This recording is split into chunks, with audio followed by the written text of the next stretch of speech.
Praise the Lord. ஆண்டவராகிய இயேசு கிறிஸ்து நாமத்திலே வாழ்த்துகிறேன். தேவனுடைய பிரசன்னமும் கிருபையும் உங்களோடு இருப்பதாக. அருமையானவர்களே, யோவேல் புத்தகம் 2ஆம் அதிகாரம் 24ஆம் வசனம், களங்கள் பூரணமாய் நிரம்பும், உன் ஆலையில் திராட்சை ரசமும் எண்ணெயும் புரண்டோடும். ஆண்டவர் தம்முடைய சபைக்கு இந்த களமாகிய திருச்சபை அங்கே பூரணமாக நிரம்பும். இப்போ சபைகள் எப்போல்லாம் நிரம்புதோ, சபைகளிலே ஜனங்கள் எப்போது சேருகிறார்களோ, அங்கே தேசத்திலே பாவங்கள் குறைகிறது, தேசத்திலே அங்கே வறுமை ஏழ்மைகள் மாறுகிறது. திருச்சபை தேடி எப்போ ஜனங்கள் வருகிறார்களோ, அங்கே தேவனுடைய மகிமை தேசத்துக்கு இறங்கி வருகிறது அர்த்தம். அதுதான் 23ஆம் வசனத்தில் அவர் என்ன பண்ணுகிறாரா, சீயோன் குமாரர்களே, கர்த்தருக்குள்ளே மகிழ்ந்து கம்பீரித்து நீங்கள் சந்தோஷப்படுங்கள். ஏனென்றால் அவரு என்ன பண்ணுவாரா, முன்மாறியும் பின்மாறியும் ஏற்கனவே வர்ஷிக்க பண்ணுவார். அப்போ ஆண்டவர் சபைகள் மேலே முன்மாறியும் பின்மாறியும், ஆமே, இப்போது இருக்கிற எழுப்புதல் இல்லாமல் இன்னொரு எழுப்புதல், இப்போது இருக்கிற ஆசீர்வாதம் இல்லாமல் இன்னொரு ஆசீர்வாதத்தை தேவன் தருவதாக விரும்பி இந்த யோவேல் 2ஆம் அதிகாரத்தில் சொல்லப்பட்ட தீர்க்க தரிசனங்கள் நிச்சயமான வாழ்க்கையில் நிறைவேறும். அதில் 19ஆம் வசனத்திலே 16-19, மண்டபத்திற்கும் பலிபீடத்திற்கும் நடுவே அங்கே ஊழியக்காரர்கள் அழுதார்கள், மேலே படிக்கும் போது உபவாச நாளை நியமித்தார்கள். அப்ப தேசத்திலே, சபையிலே, குடும்பங்களிலே அது ஒரு பூரணமான ஒரு ஆசீர்வாதம். ஆலய திராட்சை ரசமும் எண்ணெயும் அபிஷேகமும் ஆசீர்வாதமும் குடும்பங்களிலே, சபைகளிலே பெருக வேண்டும் என்றால் பலிபீடத்துக்கும் மண்டபத்திற்கும் நடுவே ஒரு ஆசாரியர் ஊழியக்காரர் அழுது ஜெபிக்க வேண்டும். ஒரு குடும்பத்தை நடத்துகிற தலைவர் அழுது ஜெபிக்க வேண்டும். தன்னுடைய பாவத்தை எல்லாம் விட்டு மனம் திரும்பி நம்ம உபவாசத்தோடு எப்பெல்லாம் தேவன் அன்னை திரும்பி வருகிறோமோ அங்கே களங்கள் பூரணமாய் நிரம்பும். அப்ப தேசத்திலே, குடும்பங்களிலே ஏன் எழுப்புதல் இல்லை, ஏன் ஆசீர்வாதம் இல்லை? அப்ப ஜெபிக்கிறவர்கள், தேவனண்டை அங்கே நெருங்கி வருகிறவர்கள் குறைந்து கொண்டபடினால்தான் இன்னைக்கு எழுப்புதல் இல்லை.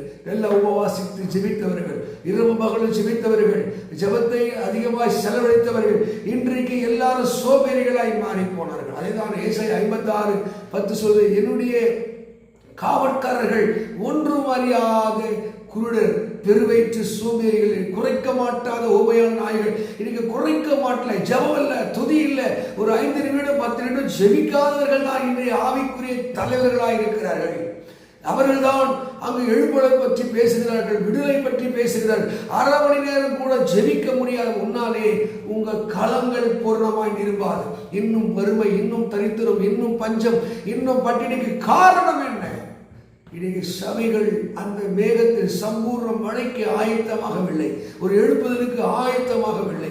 அங்கே சொல்லுகிறது சங்கீதம் 65:10, வரப்புகள் எல்லாம் தனியத்தக்கதாய், வரப்புகள் எல்லாம் இன்னும் பலமாக தண்ணி பத்தல, வரப்புகள் எல்லாம் தண்ணி, கரைகள் எல்லாம் கரைந்து, ஏற்ற தாழ்வுகள், நீ பெரியவன் நான் பெரியவன், நீ சரியில்லை, அதெல்லாம் மாறி எல்லாம் நிரம்பி வழிகிற ஒரு களங்களிலே கர்த்தருடைய செழிப்பு வர வேண்டும் என்றார். வருஷத்தை அவர் நன்மையால் முடிசூட்ட வேண்டும் என்றார். ஆண்டவரே என்று அழுது புலப்புகிற, தேவ சமூகத்திலே காத்திருக்கிற, செபிக்கிற நல்ல விசுவாச வீரர்கள் சபைக்கு தேவை. அதுதான் கர்த்தருடைய வேதம். எலியா தன்னை தாழ்த்தினான்.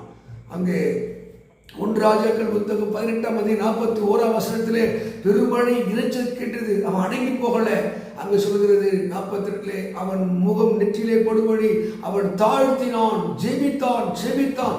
அப்பதான் ஒரு கையளவு மேல எழுப்பி ஒரு பெருமழையை அந்த தேசத்துக்கு கொண்டு வந்து, நம்ம வாழ்க்கையில வறுமையும் ஏழ்மையும் தரித்திரங்கள் மாற வேண்டும் என்றால், மக்களே, நாம் பலிபீடத்துக்கும் மண்டபத்துக்கும் நடுவாய் நின்று புலம்ப வேண்டும். அங்கே நம்முடைய பாவங்கள் எல்லாம் விட்டு விலகி, இயேசுவே எங்களுக்கு ஒரு எழுப்புதலை, ரட்சிப்பை தாரும் என்று சபைகள் அழுது புலம்புகிற போது களங்கள் அங்கே பூர்ணமாய் நிரம்பும். ஆலையில் திராட்சை ரசம் எண்ணெயும் புரண்டோடும். கர்த்தர்கள் வலது இடது உங்களை வர்த்திக்க பண்ணி பெருக பண்ணுவா. நீங்கள் செய்வதெல்லாம் கர்த்தர் வாய்க்க பண்ணுவா. இளைத்து போன உடைய சுதந்திரத்தை திடப்படுத்தி, அநேகர் இழைத்து போயிருக்கிற, அபிஷேகம் இல்லை, கிருபை இல்லை, செப வாழ்க்கை இல்லை, பரிசுத்த வாழ்க்கையில் அவங்க இந்த உலகத்தோடு போராட முடியாமல் இழைத்து போனார்கள். இழைத்தவனுக்கு இளைப்பாற பண்ணுகிற ஒரு இளைப்பாறுதல். இளைஞர்கள் இளைப்படைந்து சோர்ந்து போவார்கள், வாலிபர்களும் இடறி விழுவார்கள். கர்த்தருக்கு காத்திருக்கிறவர்களோ அவர்கள் புது பலனடைந்து கழுகை போல சட்டை அடித்து அவர்கள் உயரே எழும்புவார்கள். அப்ப சட்டை அடித்து உயரே எழும்ப வேண்டும் என்றால் கர்த்தருடைய அந்த மழை பெய்யணுமா? பின்மாறி முன்மாறி பெய்யணும்.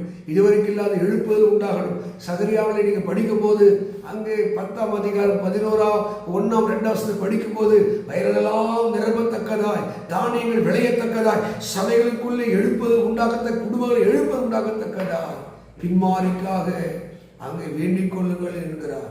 இதுவரைக்கும் இல்லாத ஒரு எழுப்புதல் சபைக்கு வேணும், தேசத்துக்கு எழுப்புதலுக்காக செபிக்கும் போது தான் அது மின்னல்களை உண்டாக்குமா, அற்புதங்களை உண்டாக்குமா, ஆசீர்வாதங்களை கட்டிடுமா. அப்ப தெய்வீக அந்த விடுதலையும் ஆசீர்வாதத்தை நாம் பெற வேண்டும் என்றால் கர்த்தர் நோக்கி நாம் வேண்டிக் கொள்கிற போது கர்த்தர் நம்முடைய களஞ்சியங்களை பூரணமாய் நிரப்பி ஆலையில் எண்ணெயும் திராட்சரசம் வழிந்தோடும்படியாய், அதனுடைய கீர்த்தி பெருகும்படியாய், ஆசீர்வாதம் பெருகும்படியாய் தேவன் நம்மை ஆசீர்வதிப்பார். இந்த யோபேல் 2:24 தேவன் உங்களை ஆசீர்வதித்து காப்பாராக. ஆமென். God bless you. God bless you.